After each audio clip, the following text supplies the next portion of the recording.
personal calling, we don't necessarily have the courage to confront it. But by you all being here tonight, you're actually already on this journey. You just don't necessarily realize it. But guys, I'm sorry to say, there are a ton of obstacles that we have to face. And you might already know some. From a young age, we are told by institutions, even media, even our family, sorry mum, that our grand, abstract ideas are crazy, they're impossible. I remember when I was 7 or 8, declaring suddenly, Dad, when I grow up, I'm going to save all the fishes in the world by getting rid of plastic. My dad just looked at me and said, Francesca, don't be ridiculous. You're going to become an accountant, just like me. I went, Dad, I hate maths. I can't even divide. And the same is still true today.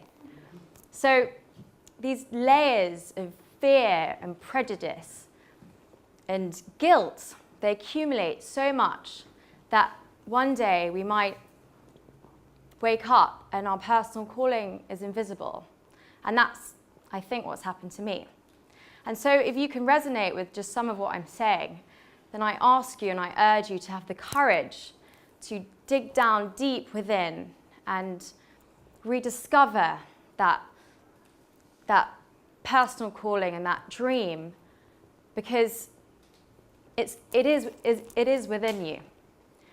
But you're thinking, what if I fail? Once, twice, 3 times. Everyone is watching, everyone is judging. Well, of course you're thinking that, because when we start this journey, we have no experience of how to navigate our path. But as they say in the Japanese proverb, you must fall 7 times and stand up 8, because that is what makes us a stronger and more confident person. So we may spend years, if we're lucky, our whole lives, battling these obstacles and confronting these issues until one day our dream is at arm's length. But here lies perhaps the most dangerous of those obstacles, and that is the fear of realizing the dream that is in front of us. Because the mere possibility of getting what we really want fills the ordinary person with guilt. And that is why I'm here today, to remind you all that you have surpassed these obstacles, and this fact makes you worthy of your dream. So when it is there and you see it, take it and live it and be happy. Thank you.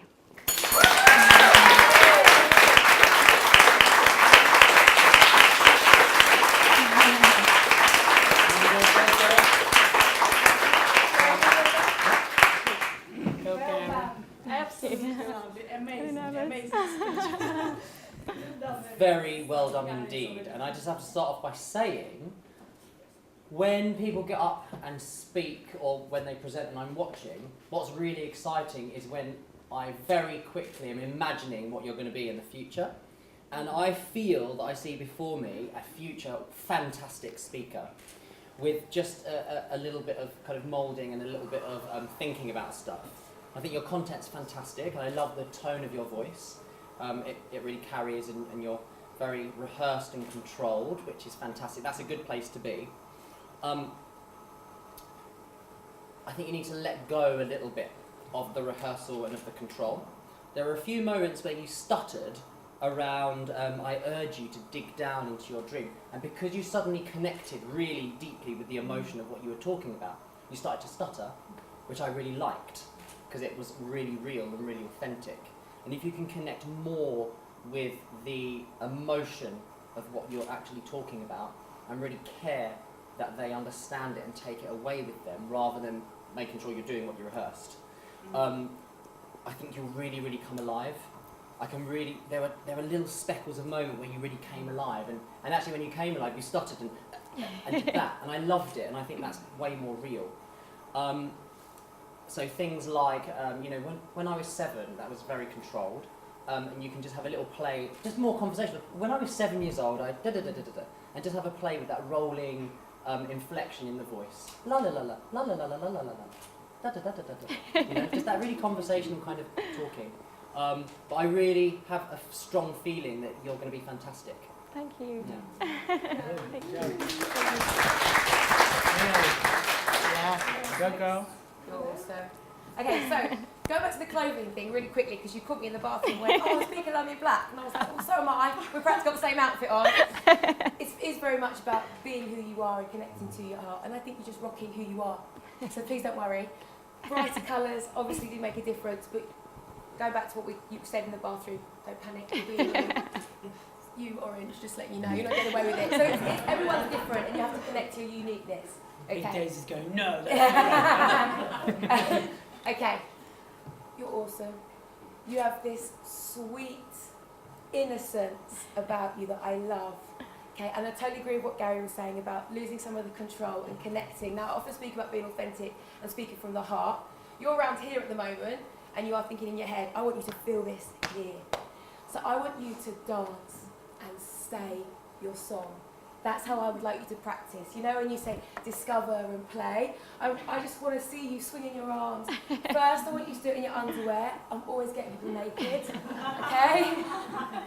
Thing is, if you can't look at your body and love your body, then who is going to connect with you?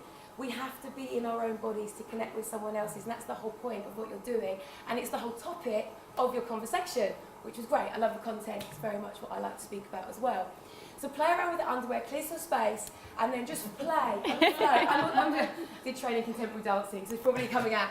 But do all that, feel it, play, and then go the next level. You might want to leave it an hour, you might want to leave it a few days. Do it naked, in front of mirrors.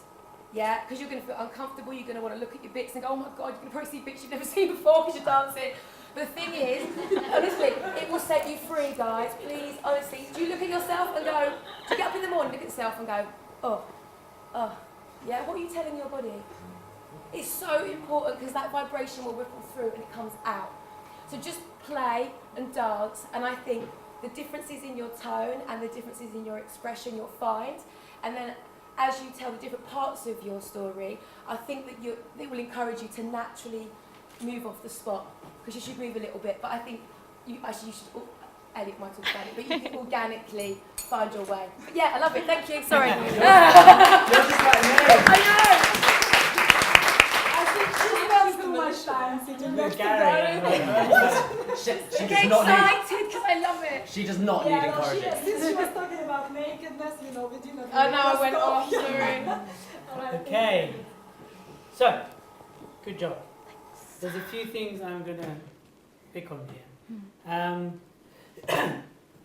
There's a few subconscious or unconscious body gestures. I can see you applying some of the techniques we taught you. Good, I can see. Trying to be still. Working there, being still.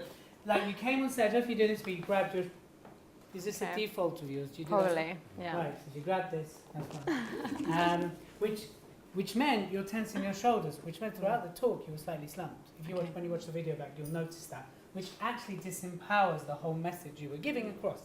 So I really want you to not just dance, but do a presentation and really look at your posture. It's not about necessarily going up here, but it's about not slouching the shoulders. It's about finding your comfortable pose. Mm-hmm. But also what I'm noticing, which is really interesting, which I want to pull more out of you, is in the greatest way, you are sweet and you are beautiful. I want to see the other side of you. I want to see the ugly side come out. Because it started to, when you punched your hand, I was like, oh, how many picked up on that? Yeah. I was like, ooh, there's a trick for that, right? And I want to see that. I want to see that frustration, that anger come out because you care so much.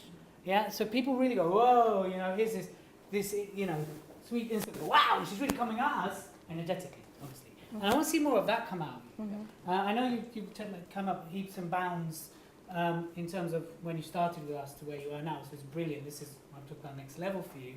And I really suggest you watch Emma Watson's UN speech. How many of you seen it? Watch that from beginning to end, because she does exactly what I want from you brilliantly. Yeah. She keeps her grace, she keeps her poise, but she passionately moves that whole room.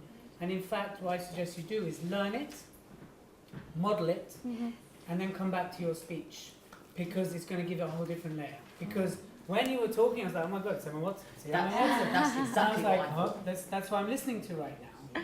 And not that you're Emma Watson, but to that kind of caliber. And you can. Yeah. And I really think that you've got that. but I want to see the other side come out now because it's time. Thank Yeah. you. Got it? That's what I meant when I said I see something Yes. fantastic in the future, and that is exactly what I thought. The Emma Watson style of Yeah. delivery. I just saw little flashes come through, and it made me so excited for you. Yeah. You know? Absolutely Cool. brilliant. Thank you. Thank you.